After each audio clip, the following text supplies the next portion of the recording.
first thing you can master as a home cook is a French rolled omelet. A little bit of technique, great ingredients, and you're off to the races.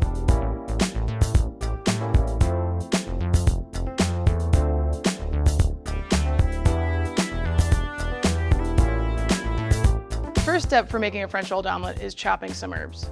We really want something that has a little oniony flavor here, like chives. And from there, we want to go with something a little grassy, like flat leaf or curly parsley. Just pull off the large leaves and then gather them up and kind of roll them into a little bit of a cigar shape, okay? So you've got this little bundle of herbs, and it makes it really easy to slice across into thin ribbons, what they call a chiffonade. You can just go back and forth until you come up with a fine chop. I love tarragon because it's sweet. It really accentuates some of the notes in eggs. The key though is chopping everything really finely. I want about a couple teaspoons to a tablespoon of each one.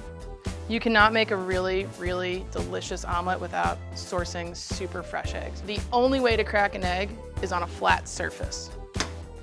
That way, you don't end up with any eggshell in your omelet.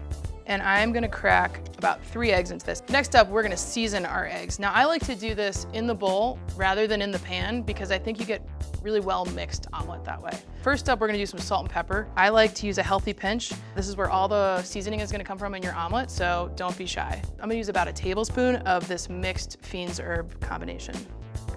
All right, they go right in. And now, the real key to making a French omelet successfully at home. Chopsticks. We're gonna tap our yolks and just start beating our eggs together. I really like using wood chopsticks to make omelets because they manage to break up the eggs really evenly. You could certainly use a fork, but the thing I like most about the chopsticks is that I can go right from the bowl and into a nonstick pan without worrying about scratching it. Got a nonstick pan, it's about 8 inches at the bottom. Anywhere from 8 to 10 inches is gonna serve you well. I'm gonna start here, I've got the pan, I can feel it's getting warm, and I'm gonna add about a tablespoon of butter to it. What we wanna see is this butter is gonna be foamy, but not quite browned, okay? It's gonna melt, it's gonna start to sizzle, and it's gonna smell awesome like the best buttered popcorn. You want the pan to be hot enough before you add the eggs to it, but you don't want the pan to be so hot that the eggs get browned and cook really, really quickly. And I'm gonna immediately start to beat the eggs with the chopsticks. We're looking for really finely, softly scrambled eggs wrapped up in a delicious egg crepe.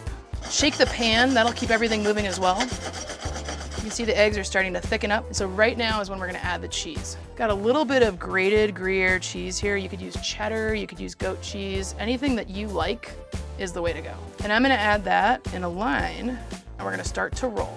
Oh, that's exactly what we're looking for. Perfectly blonde outside, still soft and shiny inside.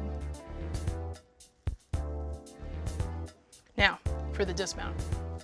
This is exactly what we're looking for. Perfectly blonde, nice distribution of finely chopped herbs. This is gonna be great. This is just some simple arugula that's been tossed with a little olive oil and salt and a little pile of that. Oh man, this is gonna be good. A little Texas toast here, that looks awesome. With omelets, you gotta have OJ. But I like a little champagne in mine. Oh yeah.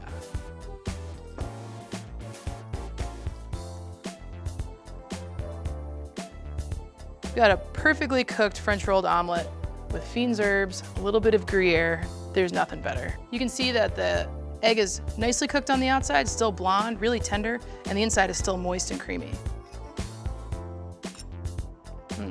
That's good.